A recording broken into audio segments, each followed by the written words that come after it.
안녕하세요. 오늘도 사연 살롱을 찾아주셔서 감사합니다.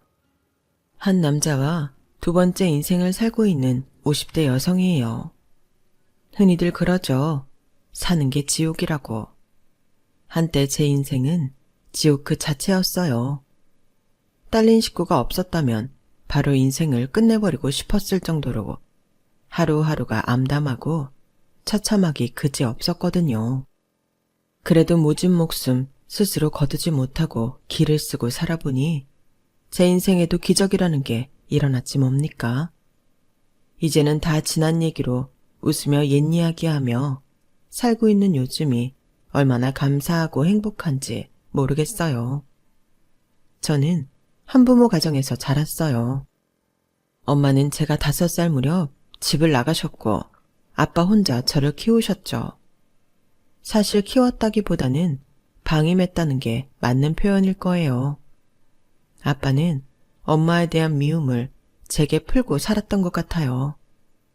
이해가 안 가는 건 도망간 아내를 닮은 제가 꼴 보기 싫었으면서도 시설에 보내거나 남의 집에 양자로 보내지는 않았다는 거예요.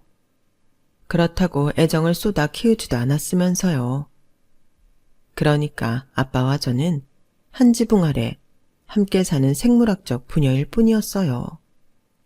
어릴 땐 아빠가 참 밉고 싫었는데 돌이켜 생각해보니 도망간 아내가 남긴 딸 자식을 홀로 키워야 했던 아빠 인생도 참 안 됐다는 생각이 들어요. 평범한 직장인이었던 아빠는 엄마가 집을 나간 이후로 술에 빠져 살았어요. 그러다 보니 직장에서도 잘리고 가진 돈도 금세 까먹고 말았죠. 남들은 집을 넓혀갈 때 우리 부녀는 좀 더 싸고 좀 더 허름한 집으로 이사를 다녀야 했어요. 술에 안 취하고 멀쩡한 날에만 막노동을 했던 아빠의 벌이로는 두 식구 입에 풀칠하는 것도 힘들었거든요. 명절이면 부모들이 아이들 새 옷을 사입히잖아요.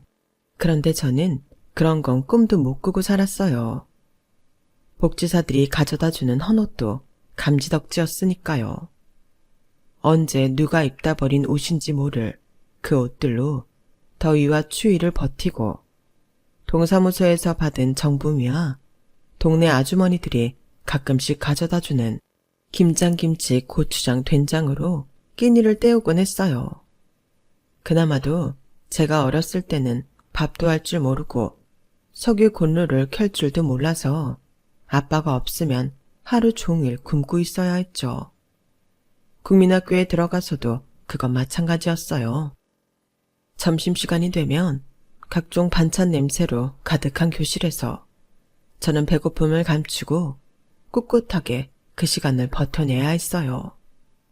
하루는 같은 반 남자애가 저한테 그러더라고요. 김미정, 너 왜 도시락 안 싸와? 몰라서 묻는 건지 알면서 일부러 묻는 건지 모르겠지만 그 질문에 저는 얼굴이 바알갛게 달아올라 아무 말도 할 수 없었어요. 그러자 옆자리 여자아이가 저 대신 대답을 해주더군요. 정민은 엄마 없잖아. 그러자 질문을 했던 남자아이는 충분한 답을 들었다는 듯 고개를 끄덕이더군요. 그때 그 말은 아직도 제 가슴 깊은 곳에 가시처럼 박혀 있어요. 엄마 없잖아. 그 5글자로 제 인생은 정확히 설명됐거든요. 학년이 올라가면서 성냥을 켤 줄 알게 되고 골로를 사용할 수 있게 되자 비로소 저는 점심시간에 도시락을 싸갈 수 있었어요. 반찬이라고 해봐야 동네 아주머니가 가져다준 김치의 장아찌가 고작이었지만요. 그래도 그 초라한 도시락 덕분에 남들 밥 먹는 시간에 같이 어울릴 수 있어서 얼마나 다행이었나 몰라요. 제가 다니던 국민학교 옆에는 재래시장이 있었어요.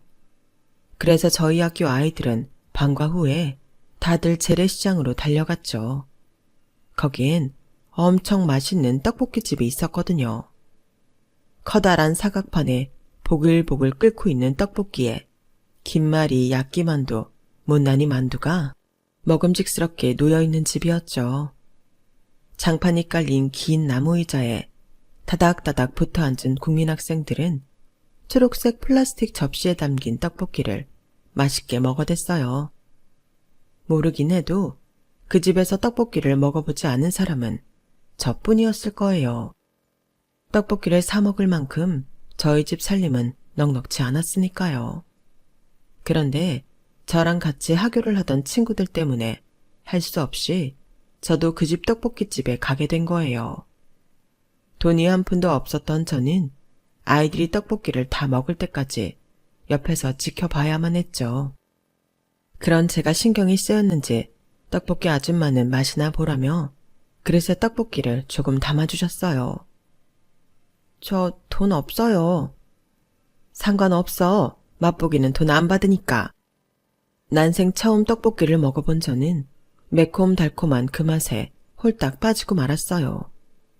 접시에 코를 박고 국물까지 깔끔하게 핥아먹을 정도로요. 떡볶이를 다 먹고 친구들과 집으로 돌아가려는데 떡볶이집 아주머니가 저만 살짝 부르시더라고요. 앞으로는 떡볶이 먹고 싶으면 빈병 하나씩 가져와.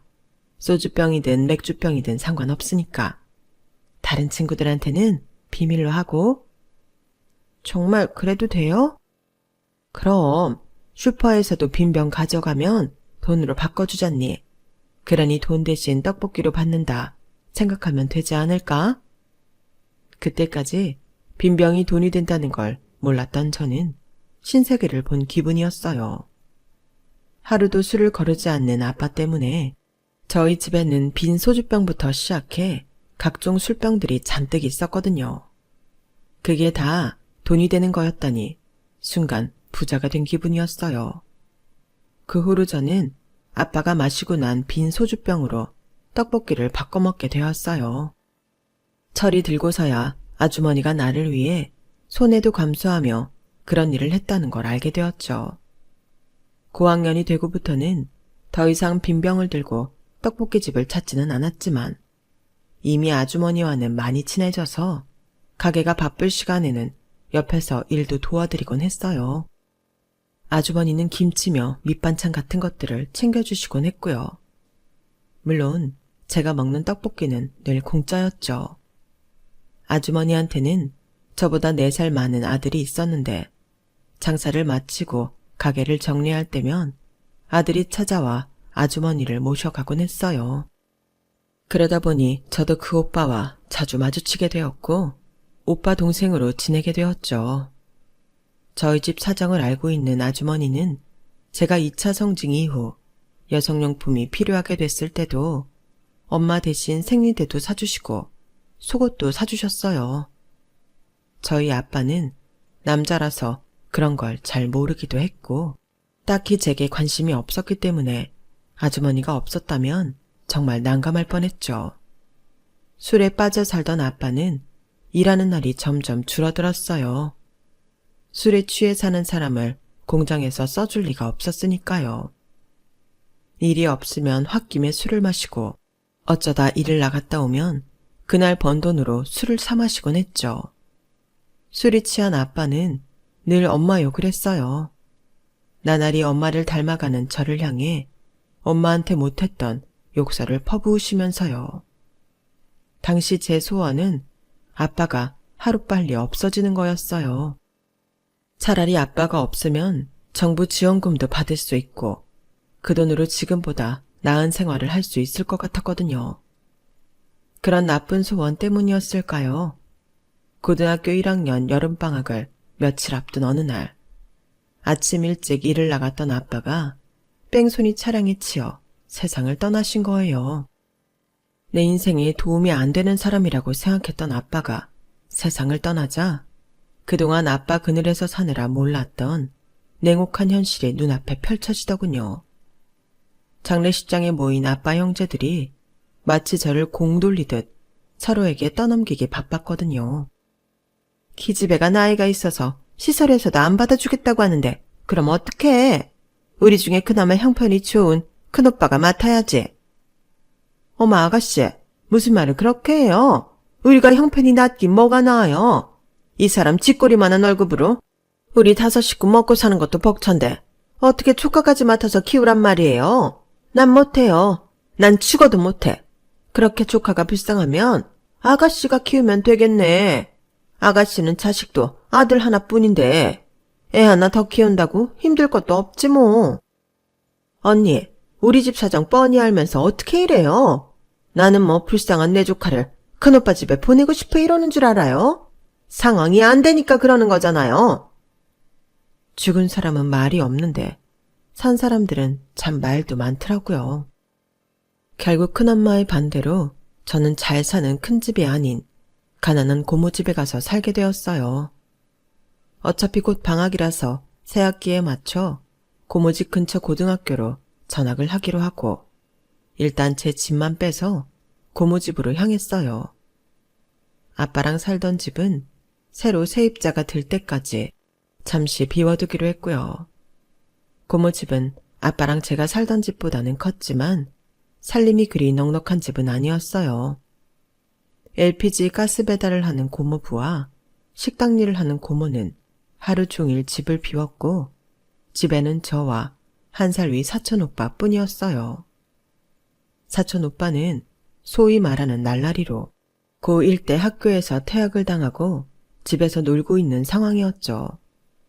고모부랑 고모부가 일을 나가시면 사촌 오빠 친구들이 집에 놀러 오곤 했는데 하나같이 질이 나쁜 사람들 뿐이었어요. 온 집안에 담배 연기를 뿜어대며 이상한 비디오나 보고 때로는 술까지 마시기도 했죠. 그래서 오빠 친구들이 올 때면 저는 방문을 걸어 잠그고 방 밖으로 일절 나가지 않았어요. 그러다 한 번은 화장실이 급해서 방문을 열고 나왔는데 사촌 오빠 친구 중 하나가 화장실까지 저를 쫓아오지 뭐예요. 안 그래도 집에 올 때마다 저를 느끼한 눈으로 쳐다보는 게 소름이 끼쳤는데 그날은 더 집요하게 치근덕거리더라고요. 그런데도 사촌 오빠는 말릴 생각은 않고 친구들이랑 키득거리며 웃고 떠들기만 하는 거예요. 그러면서 한다는 소리가 미정아, 수창이가 너 마음에 든다는데 이참에 사귀지 그러냐? 보아하니 사촌 오빠는 저한테 치근덕거리는 놈한테 찍소리도 못하는 꼬분 같더라고요. 말이 친구지 라면 심부름이며 담배 심부름까지 죄다 하는 걸 보니 말이에요. 내가 미쳤어? 이딴 날라리랑 사귀게? 툭하면 남의 집에 와서 술 마시고 담배나 피우는 인간이 뭐가 좋다고. 오빠도 정신 차려. 이런 게 무슨 친구야? 이 사람들은 오빠가 만만해서 부려먹으려는 것 뿐이란 걸 모르겠어? 오빠를 친구라고 생각도 않는다고. 그러자 킬킬거리고 있던 사촌 오빠가 벌떡 일어나 제 머리채를 잡았어요. 이게 죽으려고? 부모도 없는 구원년이 불쌍해서 받아줬더니 어디서 까불어? 네가 맞아봐야 정신을 차리지. 사촌 오빠는 있는 힘껏 저를 밀쳤어요. 그런데 하필 떠밀려 넘어지던 제가 TV 선반 모서리에 머리가 찍히고 만 거예요. 그 바람에 바닥엔 붉은 피가 뚝뚝 떨어졌죠. 그걸 본 사촌 오빠와 친구들은 겁을 먹고는 서둘러 집 밖으로 도망을 쳤어요. 저는 정신이 혼미해진 상태에서 119에 전화를 걸었고 잠시 뒤 구급대원들에 의해 병원으로 이송이 됐어요. 뒤늦게 연락을 받고 달려온 고모는 제 상태 확인도 하기 전에 소리 죽여 이 말부터 하더군요. 네가 혼자 넘어지다 다친 거야. 알았지? 우리 민석이는 아무 상관없는 거라고. 경찰이 물으면 꼭 그렇게 대답해야 돼. 자기 아들이 밀어서 제 머리가 깨졌는데도 고모는 아들 걱정뿐이었어요. 그제야 실감이 나더라고요. 내가 부모 없는 고아라는 게요. 결국 그날 일은 제 실수에 의한 사고로 마무리 지어졌어요. 응급처치를 받고 고모와 함께 집으로 돌아오는데 고모가 그러더라고요. 날 미워해도 할 수 없어. 팔은 안으로 굽는다고. 조커보다는 내 새끼가 먼저니까. 너도 나중에 애 낳아보면 알 거다. 고모와 함께 집에 돌아온 저는 다음날 아침 일찍 식구들 모르게 짐을 챙겨 아빠랑 살던 동네로 왔어요. 하지만 집 열쇠를 고모가 가지고 있다는 걸 깜빡해서 난감하게 됐지 뭐예요. 집에도 못 들어가니 막상 갈 곳이 없어서 주변을 서성이다가 재래시장으로 향했어요. 영업시간 전이라서 시장 안은 캄캄했어요. 물건을 들이고 있는 생선가게랑 채소가게만 불이 켜져 있더라고요. 떡볶이 아줌마 가게는 불이 꺼져 있었죠. 장사를 하기엔 아직 이른 시간이었으니까요. 딱히 갈 곳이 없었기에 아줌마 가게 의자에 걸터 앉아 잠시 잠이 들었는데 누군가 제 어깨를 흔들더라고요. 떡볶이 아줌마였어요. 아줌마를 보자 참았던 눈물이 터져나와서 아이처럼 엉엉 울어댔죠. 한참을 울고 난 후에야 그동안 있었던 일들을 털어놓을 수 있었고 제 얘기를 들은 아줌마는 얼굴을 울그락불그락거리며 화를 내셨어요. 뭐 이런 인간들이 다 있어. 아무리 지 자식이 중해도 그렇지. 사람을 이 꼴로 만들어 놓고는 사과도 안 해? 내 자식이라고 무조건 감싸는 게 능사가 아니야. 부모가 그따위로 구니까 자식 새끼가 그 모양이지. 잘 왔다. 잘 왔어. 그딴 집구석에 있을 필요 없어.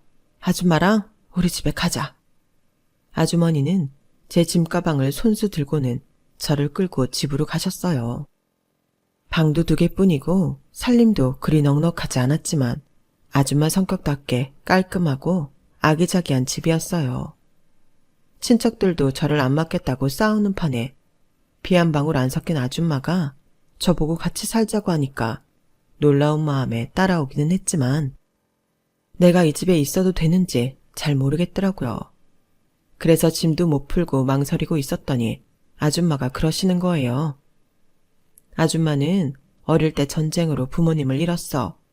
까딱하면 길바닥에서 굶어 죽을 뻔했는데 그때 인심 좋은 노부부 덕분에 지금까지 이렇게 살 수 있었지.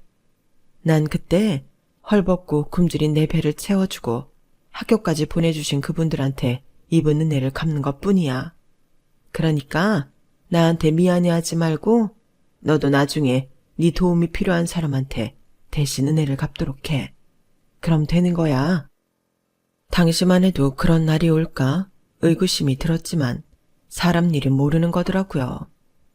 아무튼 고모 집으로 돌아가는 건 죽기보다 싫었기 때문에 염치불구하고 아주머니 집에서 살기로 했어요.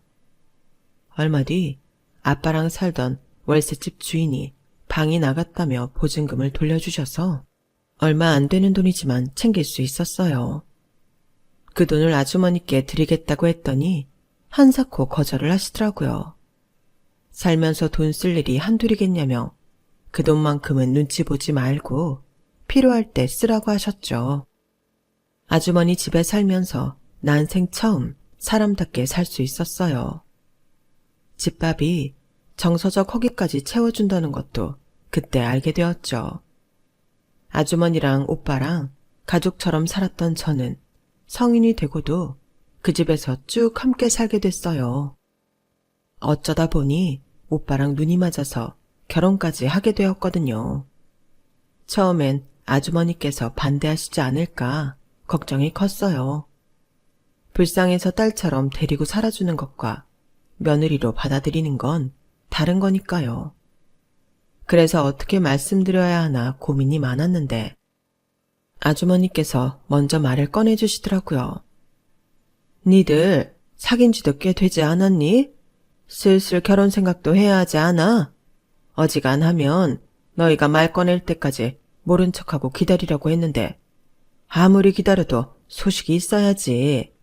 설마 연애만 하다가 결혼은 딴 사람이랑 할 생각인 거니? 아니에요. 전 오빠 말고 다른 사람이랑 결혼할 생각 없어요. 그보다 며느리로 저 괜찮으세요? 안 괜찮으면 결혼 안 하려고? 그리고 네가 어때서? 내가 너랑 알고 지낸 세월이 얼만데 널 모르겠니? 착하고 생활력도 강하고 무엇보다 나랑 잘 통하잖니? 네가 내 며느리가 되어준다면 나야 더 바랄 게 없지. 지금까지 살아온 것처럼 우리 앞으로도 그렇게 살자. 시어머니고 며느리고 그런 거 말고 그냥 엄마랑 딸처럼 살자고. 이런 날이 오려고 너랑 내가 만나게 됐던 게 아닌가 싶다. 학교 앞 떡볶이집 아줌마로 만나서 시어머니가 된 저희 어머님은 세상을 떠나시는 그날까지도 제 엄마셨어요.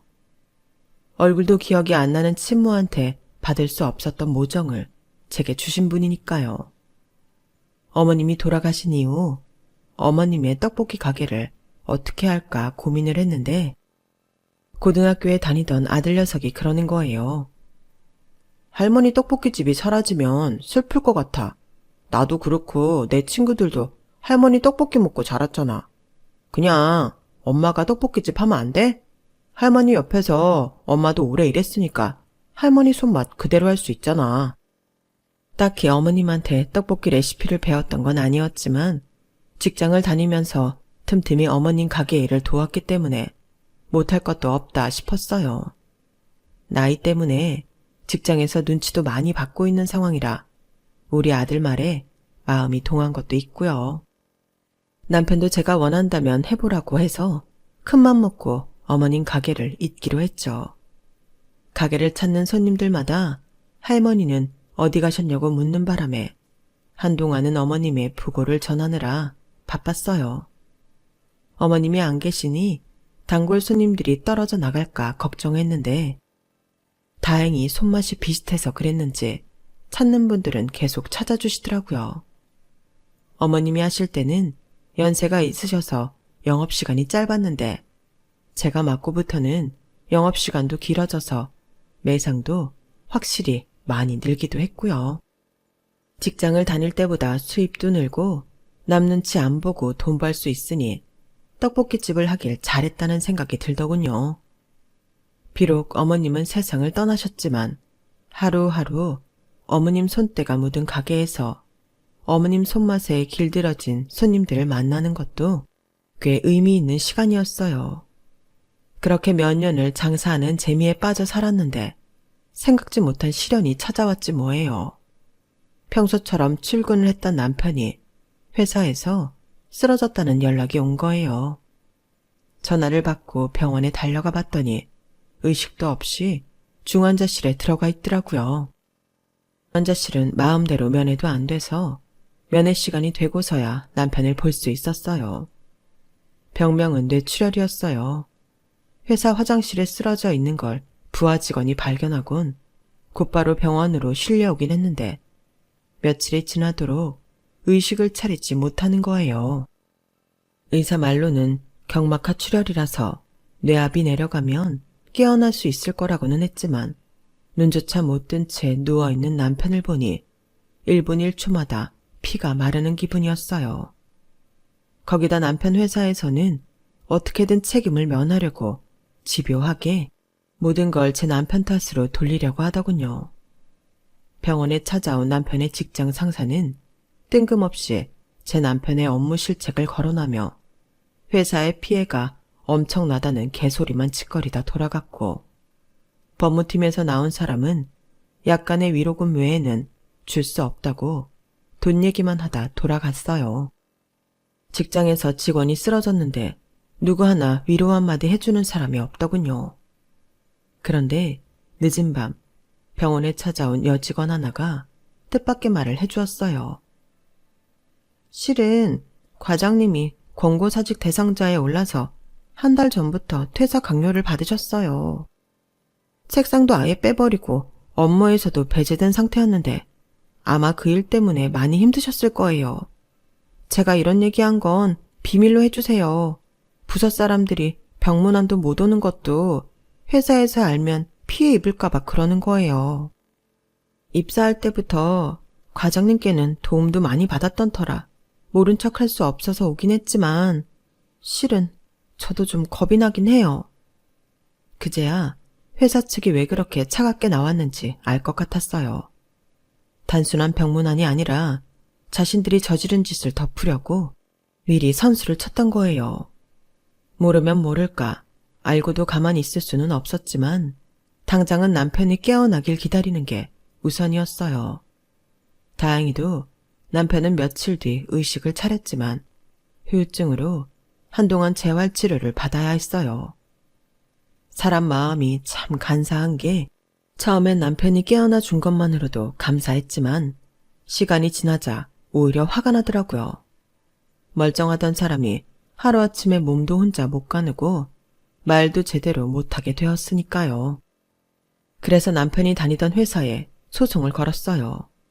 내 남편의 명예를 위해서라도 이번 일에 대해 제대로 짚고 넘어가야겠다 생각했거든요. 회사에서는 제가 돈독이 올라서 병든 남편 앞세워 돈 뜯어낼 요량으로 무리한 소송을 진행한다고 비난하더군요.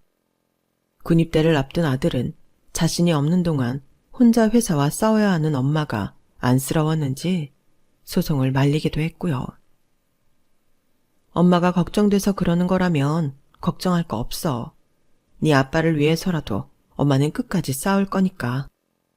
내가 그동안 이보다 더한 상황도 버텨냈는데 고작 이깟 일에 무릎 꿇을 것 같아?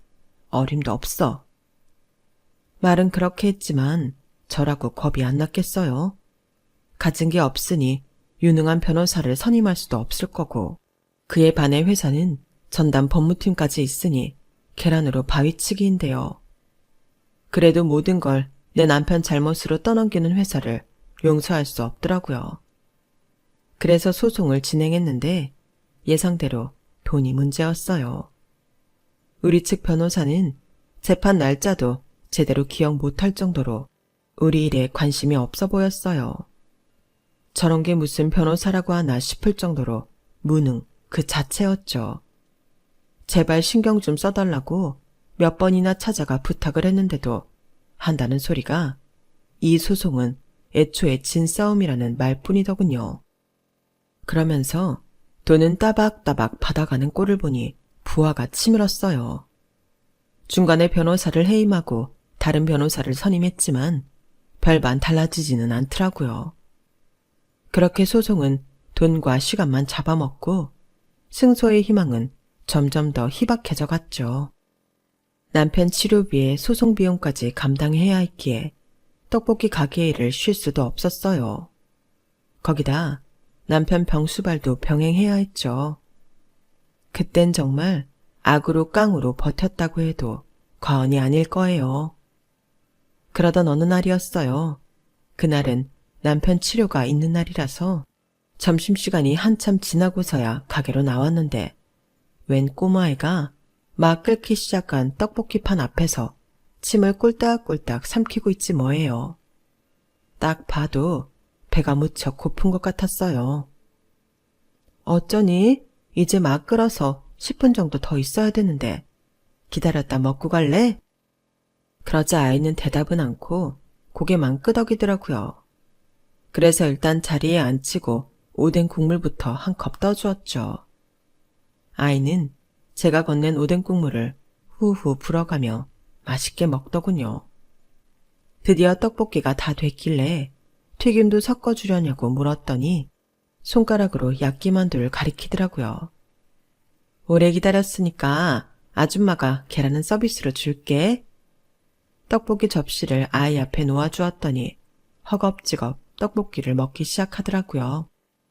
제 입에 조금 매웠는지 연신 오뎅 국물을 홀짝이면서요.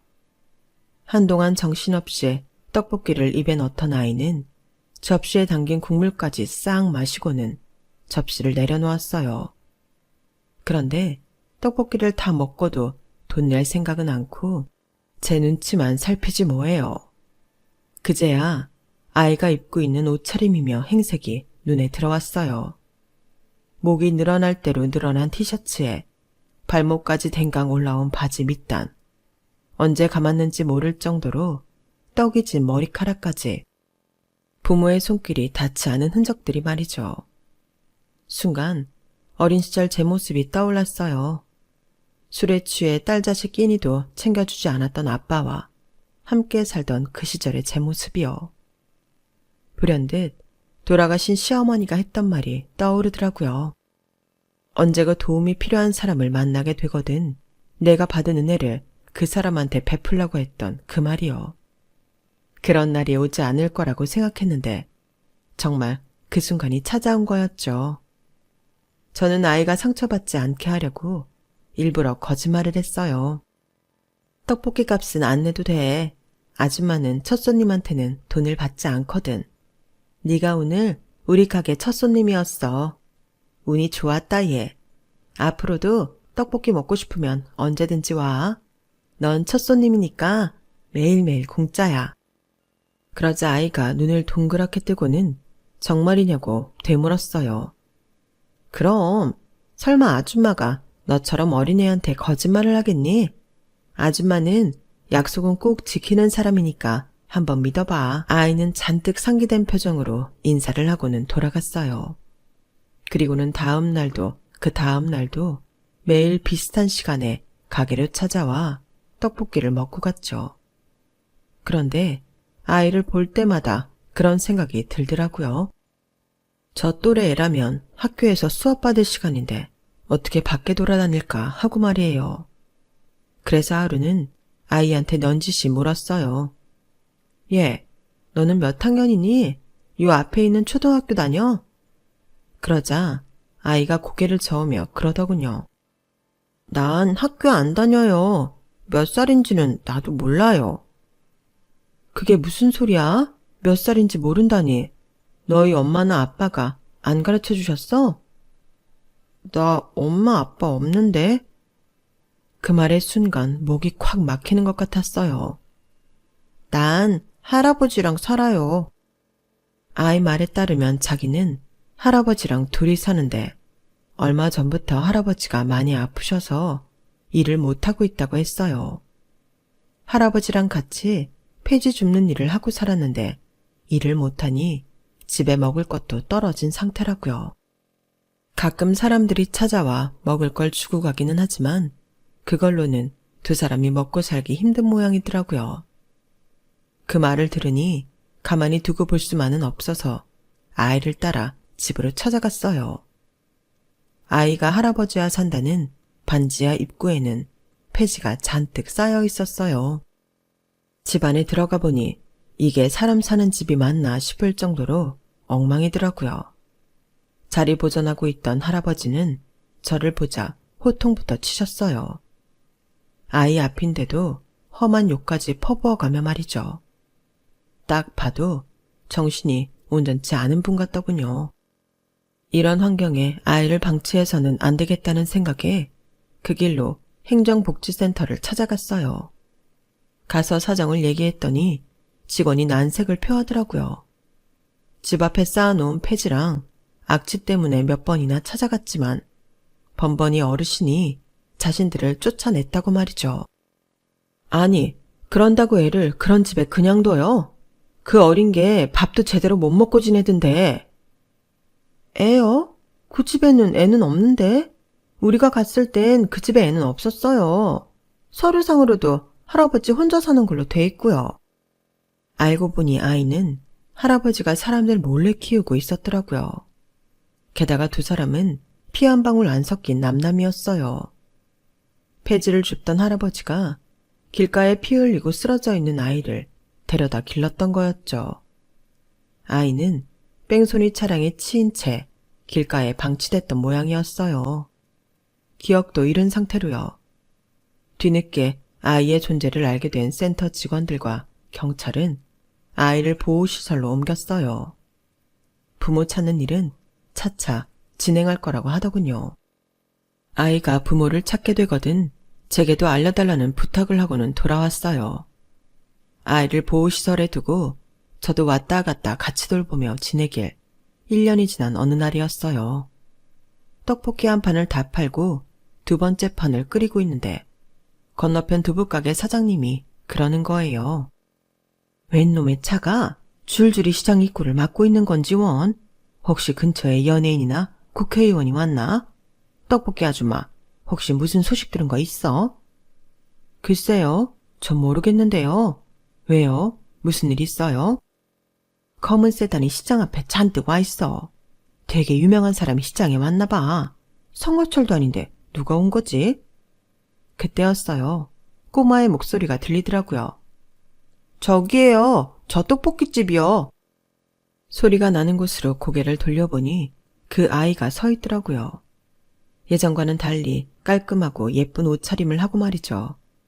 아이 뒤로는 명품으로 쫙 빼입은 남녀가 걸어오고 있었어요.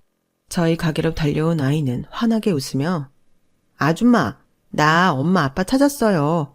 예전 기억도 많이 돌아왔고요. 어깨를 으쓱거리며 신나서 어쩔 줄 모르는 아이를 보니 제가 다 기쁘더군요. 아이 부모는 자기 애를 돌봐줘서 고맙다고 인사를 했어요. 애 엄마는 눈물을 글썽이며 말했죠. 아주머니 아니었으면 우리 애 영영 못 찾았을 거예요. 아주머니가 우리 가족을 살리셨어요. 제가 뭘 한 게 있나요? 고작해야 떡볶이 몇 그릇 먹인 것 뿐인데 같이 자식 키우고 사는 처지니 그냥 모른 척할 수 없었던 것 뿐이에요. 지금이라도 부모를 찾을 수 있어서 제가 더 기쁘네요. 아이 아빠는 혹시 필요한 게 있으면 말해달라고 하더군요. 아이를 키워준 할아버지도 자신들이 시설 좋은 요양원으로 보내드렸다고요. 원한다면 번듯한 가게 하나 차려드려도 되겠냐고 하길래 염치불구하고 제가 바라는 걸 말했죠. 다른 건 필요 없고 혹시 유능한 변호사 좀 알고 계시면 소개 좀 해주세요. 그랬더니 애 아빠가 무슨 일 때문에 그러냐고 묻더라고요. 그래서 저희 집 사정을 얘기했죠. 그러자 잠깐 전화 좀 하고 오겠다고 시장 밖으로 나가더니 잠시 뒤 돌아와 그러는 거예요. 오늘 중으로 변호사가 여기로 찾아올 겁니다. 유능한 분이니 소송 진행 잘해드릴 거예요. 대략적인 상황을 얘기했더니 승소할 자신이 있다고 그러네요. 그러니 걱정 않으셔도 될 겁니다. 아직 재판 결과가 나온 건 아니었지만 그 말을 들으니 막혔던 속이 뚫리는 기분이었어요. 아이 아빠가 소개해준 변호사는 그동안 만나봤던 변호사들과는 차원이 다를 정도로 유능한 분이었어요. 덕분에 우리는 승소를 할 수 있었고 회사로부터 상당한 위자료를 받을 수 있었죠. 아이 아빠는 자신이 변호사 비용을 대주려고 했는데 저희가 승소하는 바람에 상대 측에서 그 돈을 물게 됐으니 다른 걸로 보상을 하겠다고 하더군요. 몇 번이나 사양을 했지만 기어이 가게자리를 얻어주었어요. 그렇게라도 해야 자신들이 마음 편히 살 수 있을 것 같다면서요. 그렇게 아이 부모가 얻어준 가게에서 장사를 하게 된 것도 벌써 10년이 다 됐네요. 그때 우리 가게에 찾아와 떡볶이를 얻어먹었던 아이는 현재 명문대생이 되었어요. 아직도 우리 가게에 찾아와 떡볶이를 먹고 갈 정도로 저희 집과는 가깝게 지내고 있죠. 아이 부모도 10년이 지난 지금까지도 명절 때마다 꼬박꼬박 선물을 보내주고 있고요. 짧은 인연이 이렇게 긴 시간 동안 이어지게 될 줄은 몰랐는데 말이죠. 아, 그리고 제 남편은 저와 함께 분식집 일을 하고 있어요. 오랜 재활치료를 이겨내고 5년 전부터는 거의 정상인에 가깝게 생활할 수 있게 되었거든요. 아들 녀석은 장가를 가서 아들, 딸 쌍둥이를 키우고 있는데 어찌나 자식 자랑을 하는지 팔불출이 따로 없어요. 오죽하면 며느리가 자기 남편이지만 가끔은 창피해 못 살겠다는 말까지 한다니까요. 사는 게 지옥 같았던 제 인생은 좋은 인연들로 인해 화사한 꽃밭처럼 변해버렸어요. 지금 이 순간 삶이 고달파서 주저앉으려는 분들이 계신다면 제 사연이 그분들께 희망이 될 수 있길 바랍니다. 지금까지 제 사연을 들어주셔서 감사합니다. 건강하세요. 여러분, 사연 댓글에 응원과 현명한 조언 부탁드려요. 좋아요와 구독은 저에게 큰 힘이 됩니다. 오늘도 좋은 일 가득하세요.